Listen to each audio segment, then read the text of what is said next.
Welcome back to McGee's Bright. So I've got the urge to purge. Not me. I don't do that. Obviously, look at the size of me.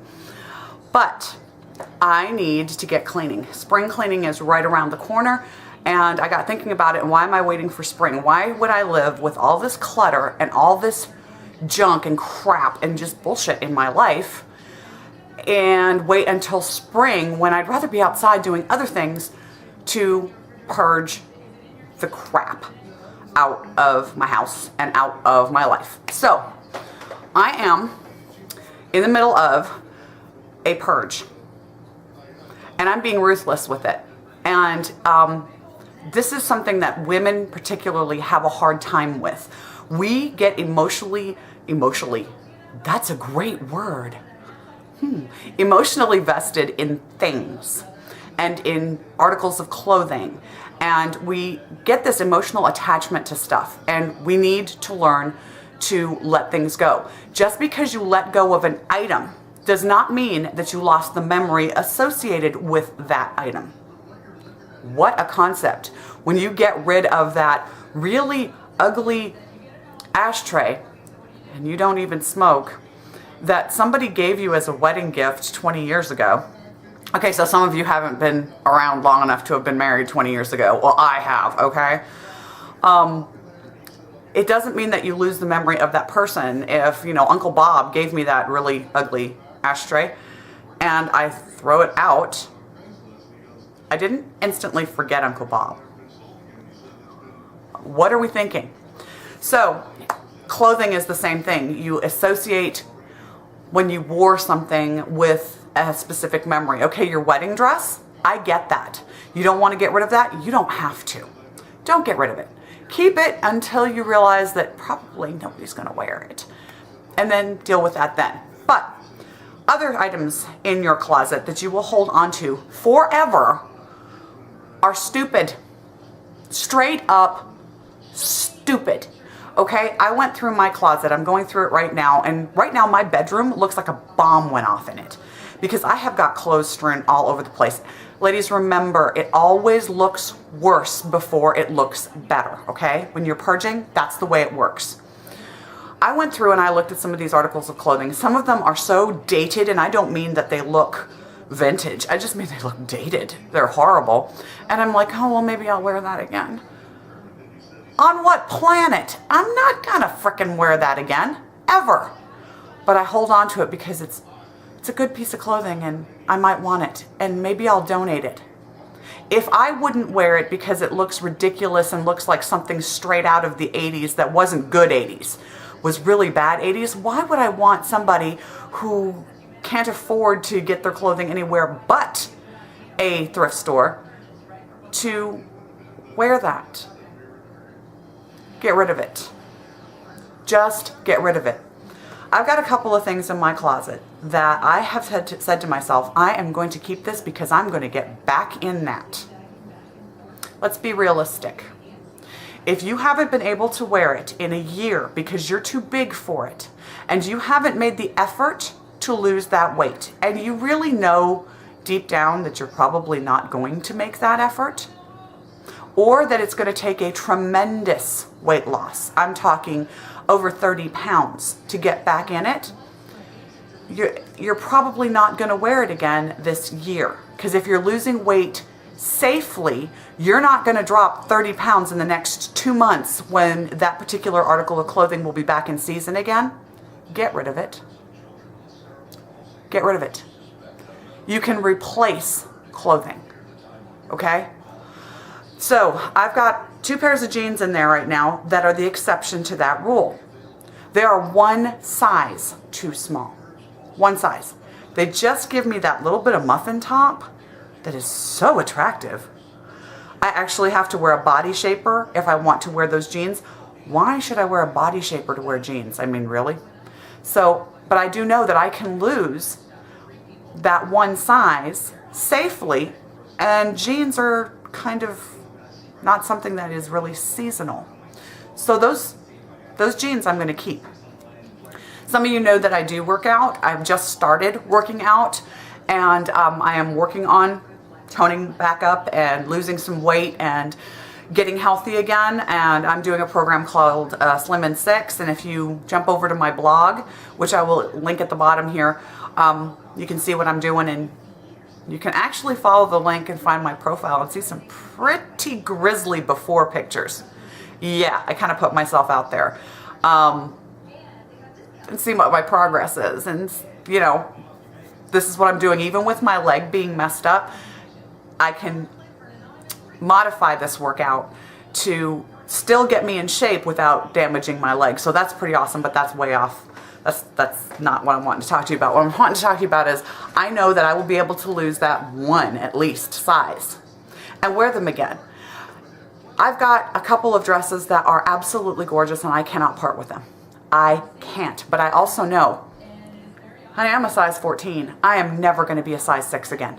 Ever. It's just not going to happen in my lifetime, because for me to be a size 6 now it just wouldn't be right. I was too small and too thin when I was a size 6. It wasn't healthy.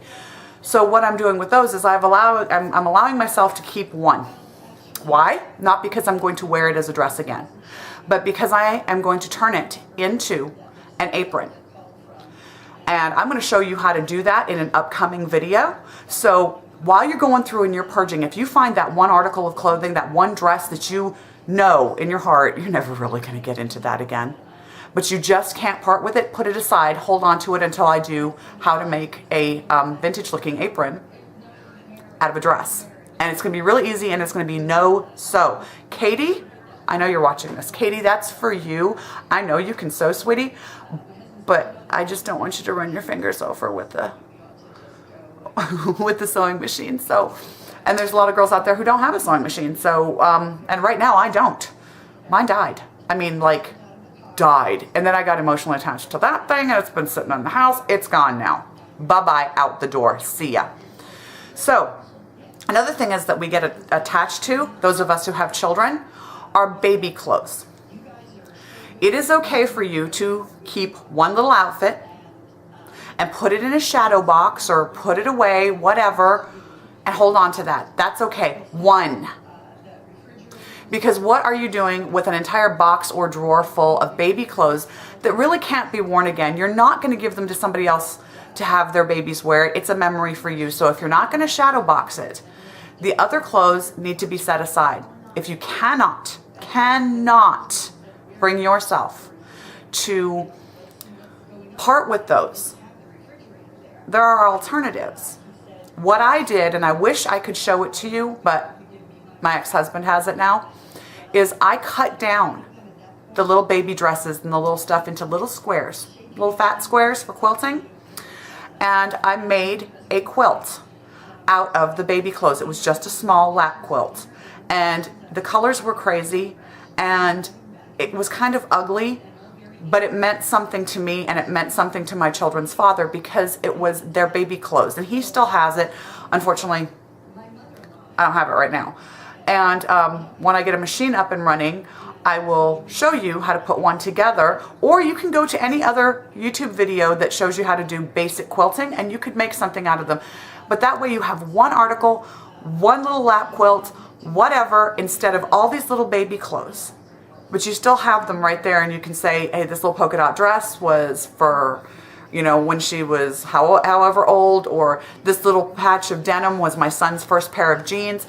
You've got that, and you've made a memory with it, and it's something that's appropriate to hold on to, and it's not taking up an enormous amount of space in your closet or in your drawers. You've got to get ruthless. If you haven't worn it in a year, and you just keep going past it when you're going through your clothes, and it's just sort of there, you're not going to wear it. You're not. Get rid of it. You need to be ruthless. You need to just let go of that emotion and get rid of it. That goes for little knickknacks and stuff around your house too. Little collections of things. I like vintage china. Oh my God, do I like vintage china. I have 2 sets now. My father got them both at auction for me, and I adore them. I showed you one of them in my Christmas haul, okay? That's okay, and that's enough. If I let myself, I would have like 50 sets. Well, where am I going to store them? that's an issue. I have room for the two. That is it.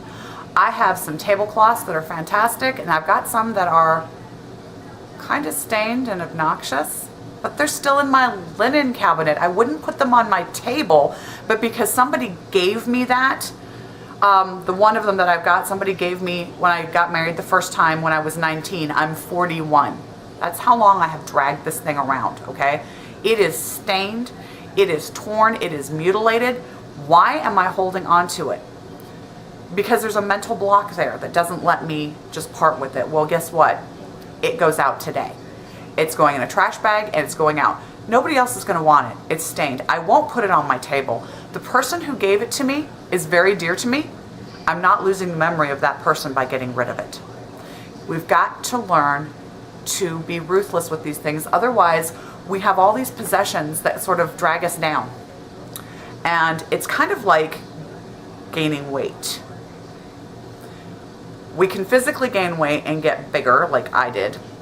30 pounds, folks. I've put on 30 pounds since I got hurt. Almost 7 months ago. Ridiculous. I'm working on that. Well, my life has gained weight. Some of that weight has been good, and some of that weight is things that I will never part with. Like my children's artwork. I gotta show you. My daughter is 16, and I know every mother thinks that their kid is like the best at something, but I cannot draw to save my life. My stick figures look like they went in the blender with my morning smoothie. Really, it's bad. But my Abigail can do some amazing things. Now, that may not look like much to you, and I really can't zoom in tight on it. I probably could, but I won't. All through here in the background and all through, there's words in there. I'm having this framed because the kid, it's just fantastic. It says hope all through here in the background. It says love all on this side. The texturing is love. This kind of thing I will keep. I don't keep every single piece of her artwork. I have a tendency to want to do that. I am a hoarder when it comes to paper. Oh yeah, you should see the little stacks of paper I've got. I've been purging those too. But when my children do a piece like that, I choose one really nice piece and I frame it and I keep that. Where was I going with this? I don't remember. I went off on a tangent. Oh, okay, about gaining weight within my life. This is the kind of thing that has padded my life, that has filled it out. And that's a good thing, but there's other things that have padded my life and filled it out that I don't need to keep. They're excess weight and they're dead weight. They don't really mean anything to me anymore other than I have guilt about getting rid of them. Not because I like them, but because I feel guilty that somebody gave it to me and now I have to get rid of it. The person who gave you the gift did not give it to you with the intention of making you feel guilty or uncomfortable. Think about it. They didn't. They wanted you to enjoy it, and when you didn't, get rid of it. So if you've got things around your house that they're just there because someone gave it to you, but you really don't like it, and it wouldn't hurt your feelings if the cat knocked it off the mantle, get rid of it. Declutter. Let your life lose some weight. Let it lose the excess dead weight. You'll feel better about yourself, about your surroundings. You'll feel healthier. I've got a whole bunch of little bits and pieces and statues and strange things that I would never in a million years have purchased myself, that people have given me over the years, and I really have never liked them. In fact, in the back corner of my closet, which I can't get to right this second, but I will be getting to by the end of today, I've got a whole bunch of these little decorations that are supposed to be in my living room that I would rather die than have them out. So they've been in that closet, and we moved here 4 years ago. So for 4 years they've been in that closet, and 4 years previously they were in a closet where I lived before. But when I moved, I brought them with me out of guilt. And I've come to the point where I've realized nobody ever gave me anything. Never did they give me a gift that they wanted me to feel guilty about, that they wanted me to be uncomfortable with, or they wanted me to hate. They didn't give me something to clutter my life up with either. So today I'm being ruthless. I'm cutting that dead weight. So the purge is starting, and the purge is going to continue. It's starting in my bedroom and in my closet. The kids' rooms, we're going to do them next. Kids' rooms are pretty good. We'd already done one before Christmas. I don't know if you guys do this that have children that before Christmas or before a holiday or a birthday, they have to get rid of stuff to make room for the stuff that's coming in. We're real good about teaching our kids that, but we don't do it ourselves. So, to recap, getting rid of any and all clothes that I would have to lose a tremendous amount of weight to get into, that would be dated by the time that I did, that I really just don't want to wear, but I think I'm going to. I'm keeping those things that I know that I can realistically get back into.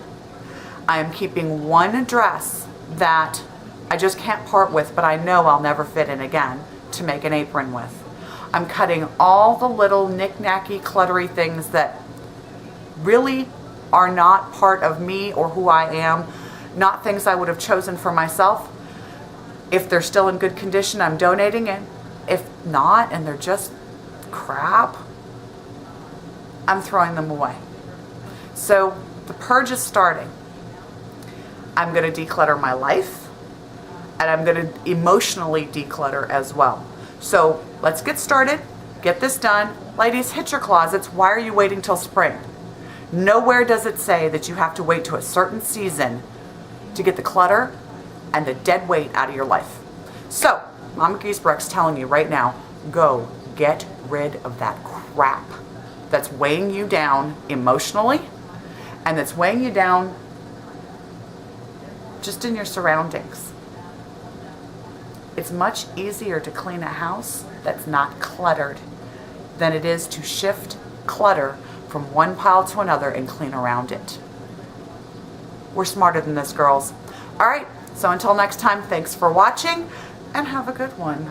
And if you don't want to have a good one, then don't.